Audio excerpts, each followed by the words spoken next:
$3.80. That's what supper cost at my house on Tuesday, and it fed 5 people. Here's the receipt. 4 pounds of russet potatoes out of a 10-pound bag that ran $4.47. That's $1.79. 8 eggs at the going rate of $2.19 a dozen, which comes to $1.46. 1 yellow onion, 38 cents.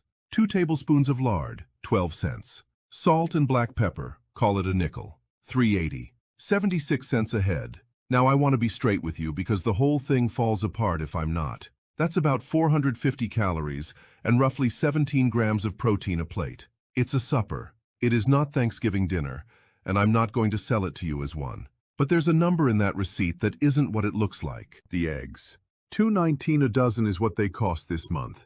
In March of last year, the national average for a dozen large grade A eggs hit $6.23. Same egg, same store. Almost 3 times the money. My grandmother Verna never once paid the March price for an egg in her life, and she didn't have a chicken that laid in March. There are 2 tricks in this supper. One of them happens in the pan, and it costs you nothing but a night of waiting. The other one happened 9 months before I ever peeled a potato. Start with what a potato actually is, because almost everything that goes wrong with fried potatoes goes wrong for the same reason. A potato is mostly water and starch. The starch sits in granules, packed tight, and it comes in 2 forms. Amylose is the long, straight kind. Amylopectin is the branched kind. The ratio between those two is the single biggest thing separating a potato that fries into crisp brown edges from one that turns into paste in the skillet. Heat a potato in water, and the granules swell and take up water and come apart. That process is called gelatinization, which just means the packed starch structure opening up and going loose. It's why a boiled potato is soft, and a raw one isn't. High-starch potatoes, the russets, go floury and dry when you cook them. That dryness is exactly what you want for frying, because the surface can actually brown instead of steam. Waxy potatoes, the reds and the little yellows, hold more moisture and stay firm. They're better in a salad and worse in a skillet. Here's the part that ought to bother you, in a good way. The russet is the highest starch potato on the shelf, and it's also the cheapest. $4.47 for 10 pounds at my store, 45 cents a pound. The little yellow babies in the 1.5-pound bag run $2.39 a pound. That's more than 5 times the money for a potato that fries worse. The cheap potato is the correct potato. That is not usually how it works, and it's worth sitting with. Now the egg, which people think they understand. A fresh egg comes out of the hen with a coating on the shell. It's called the bloom, and it's a thin layer that seals off the thousands of pores in the shell and keeps air and bacteria on the outside. It's the reason a farm egg can sit on a counter for weeks. Commercial egg processing in this country washes eggs before they're graded and packed. That washing takes the bloom off, which is why American eggs have to be refrigerated from the plant to your house, and why in most of the rest of the world, eggs sit out on a shelf in the store and nobody thinks a thing about it. Same animal, same egg, different handling. And the handling is what decides whether the egg needs a refrigerator. Hold on to that because it's the hinge the whole video turns on. And hold on to one more thing. A hen is not a machine. Laying runs on daylight. A flock floods you with eggs in April and May and gives you almost nothing in December. Verna's 50 years of hens ran on that curve, and so does the price at the store, for the same underlying reason. Buy the big bag of russets and buy them loose if your store sells them that way. 3 things about the bag. First, the per-pound price drops hard with size. 10 pounds ran me 45 cents a pound. The 5-pound bag of the identical potato was 49. The single baking potato, sitting in the same produce section, was 98 cents a pound. You are paying more than double for the privilege of buying one. Second, potatoes are cheapest in the fall, right after harvest, and they climb through winter and spring. If you have anywhere cool and dark to keep them, buying in October is buying at the bottom. Third, and this is the one people get wrong, the plastic bag is the enemy. It holds moisture against the skins, and moisture is what starts the rot. Get them out of the bag and into a basket or a paper sack, somewhere dark and cool but not cold. Not the refrigerator. Cold storage turns potato starch to sugar, and you'll taste it, And worse, sugary potatoes burn in the pan before they cook through. Green skin means the potato got light, and green means solanine, a natural compound the plant makes that tastes bitter and that you don't want much of. Peel it off deep or cut it away. A sprout is not the same problem. A sprouted potato is fine if it's still firm. Rub the sprouts off and use it. Get this wrong and you lose the whole bag in 3 weeks, which turns a $4.47 purchase into a $4.47 mistake. And the potato you just bought right is still going to fall apart in the skillet if you cook it the way most people do, which is the same afternoon they intend to eat it. Verna boiled potatoes at supper and fried them at breakfast. I thought for 40 years that was thrift. It's thrift, but it's not only thrift. When cooked starch cools, it doesn't go back to what it was. Some of the loosened starch molecules reorganize into tighter, more ordered structures. That process has a name. It's called retrogradation. And what it produces is called resistant starch, meaning starch that your digestive enzymes have a harder time breaking down. It does 2 things for you, and they're worth separating. The one you'll see tonight is physical. A cooled potato is firmer and drier at the surface. It holds its shape when it hits hot fat instead of collapsing, and the drier surface browns instead of steaming. That's the whole reason restaurant home fries have edges and yours turn to mush. The one you won't see is in the numbers. In one controlled trial, a 250-gram serving of potato had 9.2 grams of resistant starch served hot and 13.7 grams served cold. Other work found the digestibility of cooked potato starch drops around 10% after cooling. Now the honest part, because there's a lot of nonsense on the internet about this. Studies indicate cooling can lower the glycemic response of a starchy food somewhat. It does not turn a potato into a low-carbohydrate food. It is a modest shift in how much of it your body takes up, not a trick that removes the carbohydrate.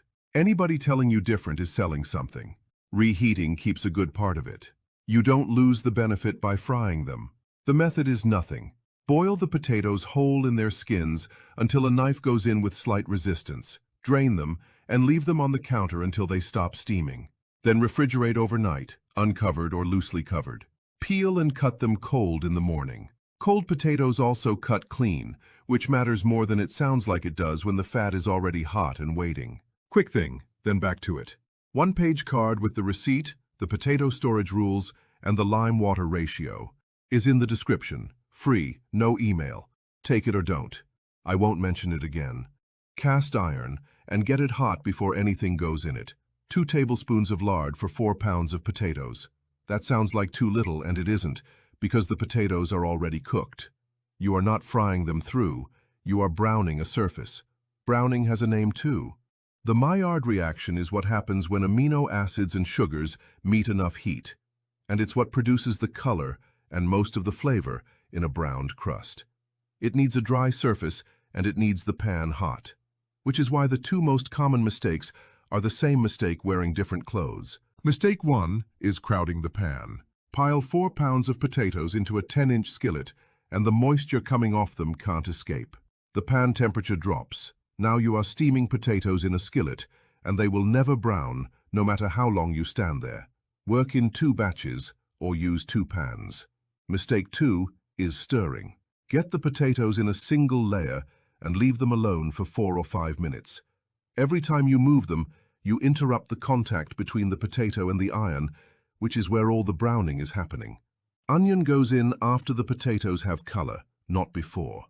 Onions carry a lot of water, and they release it fast, and if they go in first, they'll drown the browning you were trying to start. Eggs go in last, and the pan comes down to medium. You can crack them right into wells you push open in the potatoes and cover the pan for 2 or 3 minutes, or you can scramble them in and fold. Verna did the wells. It's the same food either way. Which leaves the question of where those eggs came from and what she paid for them, which is the actual subject of this video. Every spring, Verna put up eggs in a 5-gallon crock and buried it in the ground. The method is called water glassing, and it's been written up in farm bulletins in this country since the 1800s. You dissolve food-grade pickling lime, which is calcium hydroxide, in water, and you submerge fresh, unwashed eggs in it. The lime reacts and lays down calcium carbonate across the shell, sealing those pores I mentioned. The solution runs strongly alkaline, which makes the whole crock hostile to bacteria. Eggs keep 8 to 12 months that way with no refrigeration at all. It only works with the bloom intact. Washed store eggs will not water glass. You need eggs from your own hens, or from somebody who sells them unwashed. She did it because her hens flooded her in April and quit in December.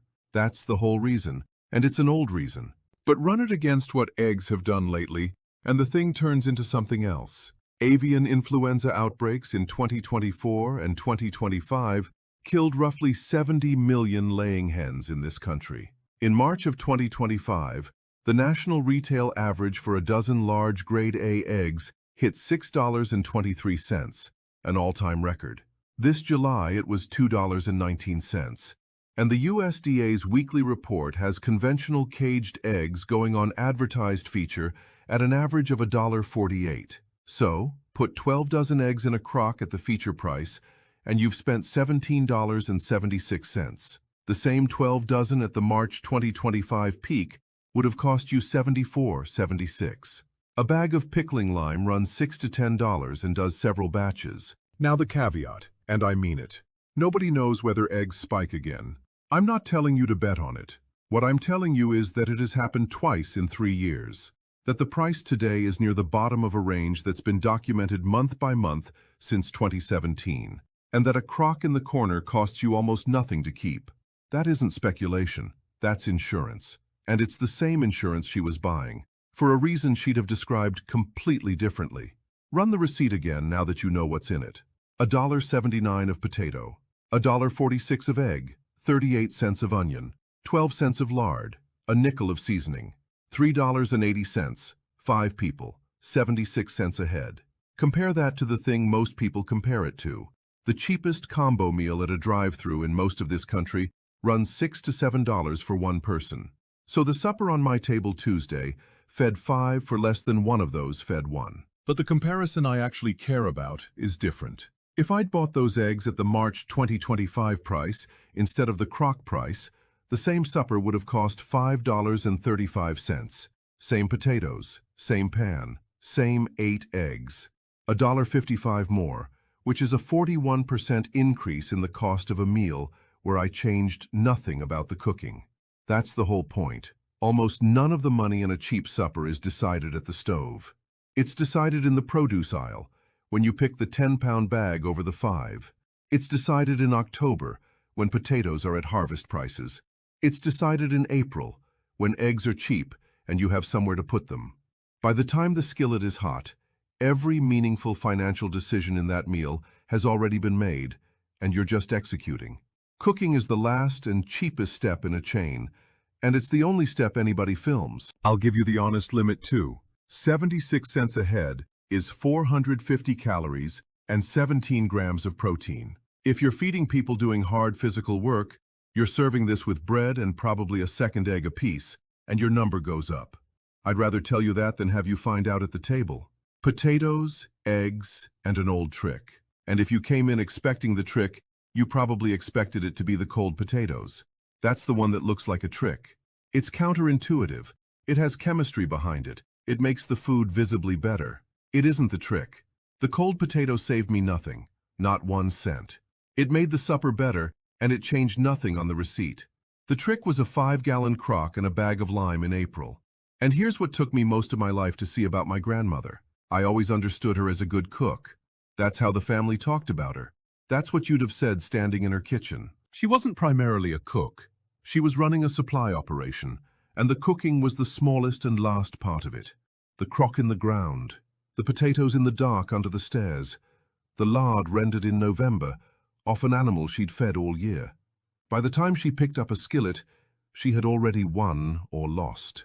Every one of those decisions was made months before anybody sat down, by a woman with no refrigerator, no freezer, and no way to call the store and ask what eggs were running. We've got the word backwards, is what I think. When somebody says a meal was cheap, what they mean is that the ingredients didn't cost much, and there's a whole tone that comes attached to it. Cheap food, poor food, what you eat when you can't do better. That supper wasn't cheap food. It was expensive food that somebody had already paid for, at the right time, in the right season, in the right form, months earlier. The eggs cost what April costs, not what March costs. The potatoes cost what a 10-pound bag costs, not what one potato costs. The lard cost what a hog costs when you already own the hog. None of that is poverty. All of it is timing. And once you see a plate that way, you can't unsee it, which I'll warn you about now. You'll start looking at $7 meals and doing the arithmetic backward, asking what part of that $7 is food and what part is somebody else having made the decision for you at the worst possible moment in the calendar. Mostly, it turns out, it's the second one. So here's the one thing to do tonight, and it costs you nothing. Whatever potatoes you were planning to fry or roast this week, boil them tonight instead. Whole, skins on, in salted water, until a knife goes in with just a little resistance. Drain them. Leave them on the counter until they quit steaming, then put them in the refrigerator and go to bed. Tomorrow, peel and cut them cold and cook them exactly the way you always do. Change nothing else. Watch what happens in the first 4 minutes in the pan. They'll hold their edges instead of breaking apart, and they'll take color faster than you expect. That's a night of waiting and $0. The next video is root cellaring potatoes, which is the other half of this receipt. How to hold a fall harvest until April without a cellar, in a house that has central heat, which is the problem my grandmother never had to solve. If you want to be here when it goes up, subscribe, and give me a number in the comments. What's the cheapest supper you can actually put on the table for your household? And what does it cost per person? Not the recipe, the number. I want to see what people are managing, and I'll read every one of them. $3.80. My grandmother would have looked at that receipt, found the eggs on it, and asked me one question. Not what I paid, when I paid it.